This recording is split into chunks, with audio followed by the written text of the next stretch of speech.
Hi friends, welcome to Cinema at its Best.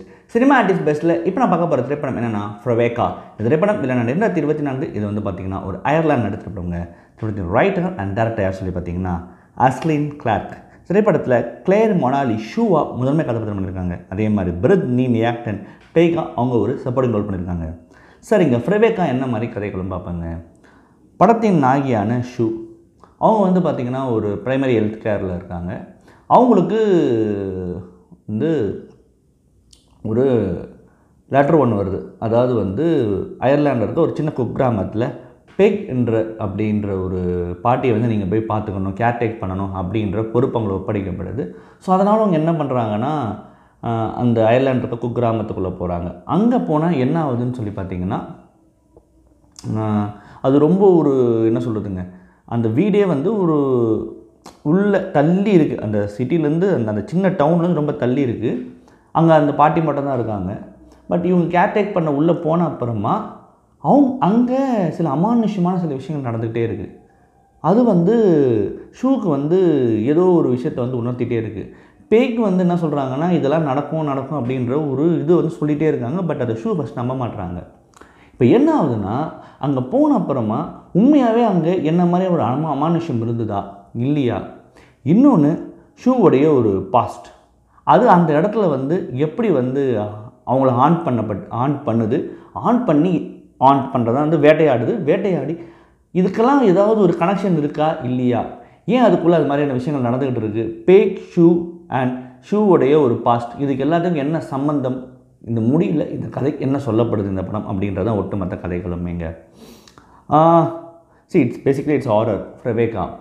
ஃப்ரெவேக்கா பொறுத்தவரையும் எனக்கு வந்து ஃபஸ்ட்டு பிக் ப்ளஸ் அப்படின்னு நான் சொல்கிறது என்னென்னா இந்த படத்துடைய அந்த ஹாரர் செட்டப், அந்த அட்மாஸ்பரிக் ஹாரர் செட்டப். இப்போ இது ரொம்ப ஒரு என்ன சொல்கிறதுங்க, ஃபிலிம் லாங்குவேஜில் இந்த அட்மாஸ்பரிக் ஹாரர் செட்டப் வந்து ரொம்ப அழகாக வந்து இப்போ இருக்கிற காலகட்டத்தில் பயன்படுத்துறதை நான் பார்க்குறேன்.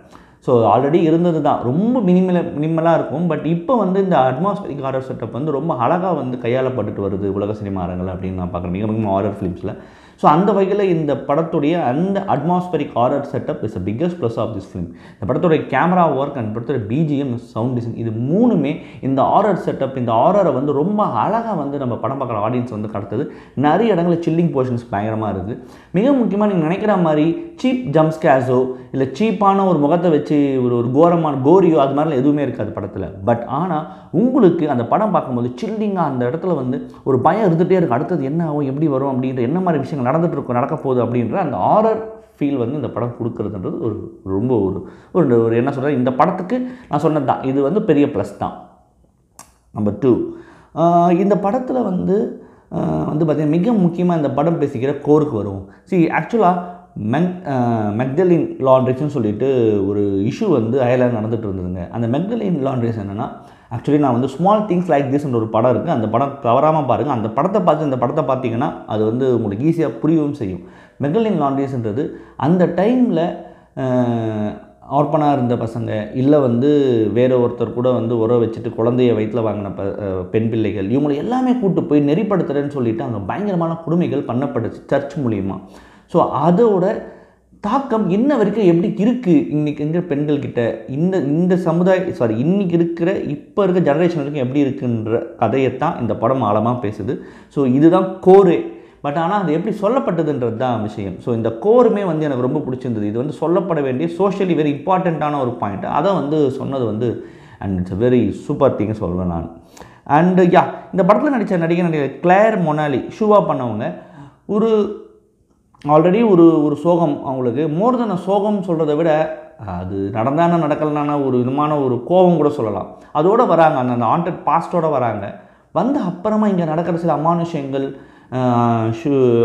அந்த பாட்டிக்கும் இவங்களுக்குமான உறவு, அது எங்கே போய் நிற்குது போன்ற விஷயங்கள், கடைசியில் என்ன தான் தேவைப்படுது, ஏன் அந்த அமானுஷமே இதெல்லாம் பண்ணிக்கிட்டு இருக்குது, கடைசியில் என்ன வேணும், எப்படி போய் இது முடிக்க போகிறோம் அப்படின்ற ஒரு விஷயம் இருக்குது பார்த்தீங்களா. அந்த கேரக்டரை ரொம்ப அழகாக ஸ்டார்ட் டு எண்ட் வந்து அழகாக பண்ணியிருந்தாங்கன்னு நான் சொல்லுவேன். ரொம்ப நீட்டாக குவைட்டாக, அதே சமயம் ரொம்ப எந்த இடத்துல தேவையோ அந்த இடத்துல கொஞ்சம் ஓவர் டூவும் பண்ணியிருந்தாங்க. அது கரெக்டாகவும் பொருந்தது இந்த படத்தில் வந்து.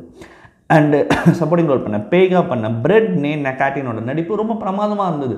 அதாவது தன் சிறு வயதில் தனக்கு ஏற்பட்ட ஒரு கொடுமை, அது இன்றைக்கு வரைக்கும் வந்து அதை மறக்க முடியாமல் ரொம்ப அவதியிலே இருக்கிற ஒரு பெண். சுற்றி இவ்வளோ விஷயம் நடந்துக்கிட்டு இருக்குது தனக்கு ஒன்று, ரெண்டாவது அவங்களுக்கு பேரனோயா இவ்வளோ பிரச்சனைகள் இருக்குது, இதில் சேவிங்கை வேறு பண்ணணும், நிறைய பேர் ஷூவை வேறு சேவ் பண்ணுற ஒரு இடம். ஸோ இது எல்லாமே அந்த கேரக்டர் ட்ரான்ஸ்ஃபார்மேஷனில் கொஞ்சம் கொஞ்சமாக அழகாக கொண்டு வந்திருந்தாங்க. மிகவும் அவங்க நடிப்பு வந்து ரொம்ப நல்லாவே இருந்தது, பிரமாதமாக வந்து நான் சொல்லுவேங்க. இந்த படத்தில் ஆல்ரெடி சொன்ன மாதிரி இது மிக முக்கியமாக இந்த படத்தோட டைட்டில் ஃப்ரெவேகான்றது என்ன அப்படின்னு சொல்லி பார்த்தீங்கன்னா, இட்ஸ் அபவுட் த ரூட்ஸ், வேர். இந்த பிரச்சனைக்கெல்லாம் வேர் யார் அப்படின்றத அந்த படம் இறுதியில் பேசுது. சரி, என்னது ஒரு பேட்ரியாக்கி சமூகம், என்னது ஒரு ரைட் விங் சமூகத்தில் இருக்கும்போது இந்த பிரச்சனைகள் பெண்கள் இன்ன வரைக்கும் சந்திச்சுட்டே இருக்காங்க. இதை ஃபேஸ் பண்ண ட்ரை பண்ணி வந்தாலும் அங்கே என்ன மாதிரி ஒரு விஷயத்தை அவங்க வந்து ஃபேஸ் பண்ண வேண்டி இருக்குது போன்ற விஷயத்தை இந்த ஹாரர் செட்டப்பில் சொல்லியிருக்கிறது தான் ஃப்ரெவேகா. இந்த படம் வந்து பார்த்திங்கன்னா சென்றான இந்த லொக்கோ இன்டர்நேஷனல் ஃபிலிம் ஃபெஸ்டிவலில் அவுட் ஆஃப் காம்படிஷன் பிரிவில் இந்த படம் வந்து ஸ்க்ரீன் பண்ணப்பட்டிருக்குங்க. டெஃபினட்டாக நீங்கள் ஃப்ரெவேகா படம் பாருங்கள். ஒரு நல்ல படத்தை பற்றி உங்களுக்கு கண்டிப்பாக இருக்கும் சந்தேகம் இல்லைங்க. மறுபடியும் தரமான உலக cinema audio, regional cinema audio, short film டே சந்திக்கிறேன். நன்றி, வணக்கம்.